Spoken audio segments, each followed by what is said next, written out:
तो अब बात करते हैं कि क्या मेरे हस्बैंड की बीवी की ऑडियंस को खुश करेगी या निराश। फिल्म बॉक्स ऑफिस नंबर्स में पास होगी या फेल, इस पर भी हम आपके लिए लेके आए एक अपनी रिसर्च। मेरे हस्बैंड की बीवी फिल्म की कहानी एक डेफिनेटिव कॉमिक और रोमांटिक ड्रामा के इर्द गिर्द घूमती है, लेकिन इस फिल्म के कहानी के कुछ पहलू या प्लॉट कुछ हद तक रिहैश्ड लग सकते हैं।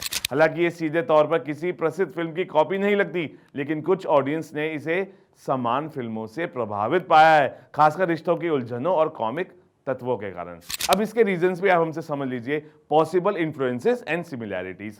कॉमेडी और रिश्तों का उलझाव। फिल्म में धोखा, अतरंग रिश्ते और फनी सिचुएशंस का कॉम्बो है, जो पहले कई अन्य फिल्मों में देखा गया है। एक पति और पत्नी के रिश्तों में बदलाव और तीसरी पार्टी की एंट्री, जैसे कि एक तीसरी महिला की कहानी, इसे कुछ हद तक अन्य कॉमेडी ड्रामा फिल्मों की तरह महसूस करा सकती है।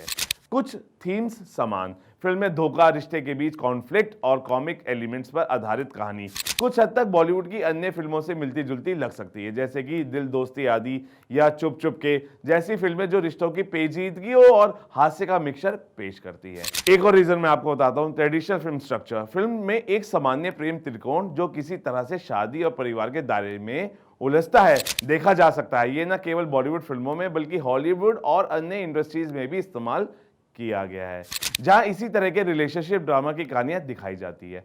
अभी मैं इसका एनालिसिस आपको बताता हूं। फिल्म का प्लॉट और थीम किसी एक फिल्म की समानता को पूरी तरह से नकार नहीं सकते, लेकिन इसे सीधे कॉपी कहना भी उचित नहीं होगा। यह कहना अधिक सही होगा कि फिल्म ने पुराने फॉर्मूले या क्लासिक रिलेशनशिप ड्रामा को नई तरीके से प्रेजेंट किया है, जिसमें कुछ ट्रेडिशनल और टेस्टेड कहानियों को अपनाया गया है, लेकिन इसमें कुछ नए कॉमिक एंगल्स भी जोड़े गए हैं। फिल्म का उद्देश्य मुख्य रूप से हल्के फुल्के मनोरंजन का था, और ये बेशक उस उद्देश्य को पूरा करने में सफल रही होगी। हालांकि किसी को यह लगता हो कि यह कहानी कहीं से प्रेरित या समान है। अगर आपको लगता है कि फिल्म की कहानी कहीं से इंस्पायर्ड है, तो ये ऑडियंस की व्यक्तिगत राय हो सकती है, क्योंकि ऐसी फिल्में अक्सर पुराने फॉर्मूले को नई तरीके से दिखाने की कोशिश करती है। आपको मेरी ये स्टोरी कैसी लगी, प्लीज कमेंट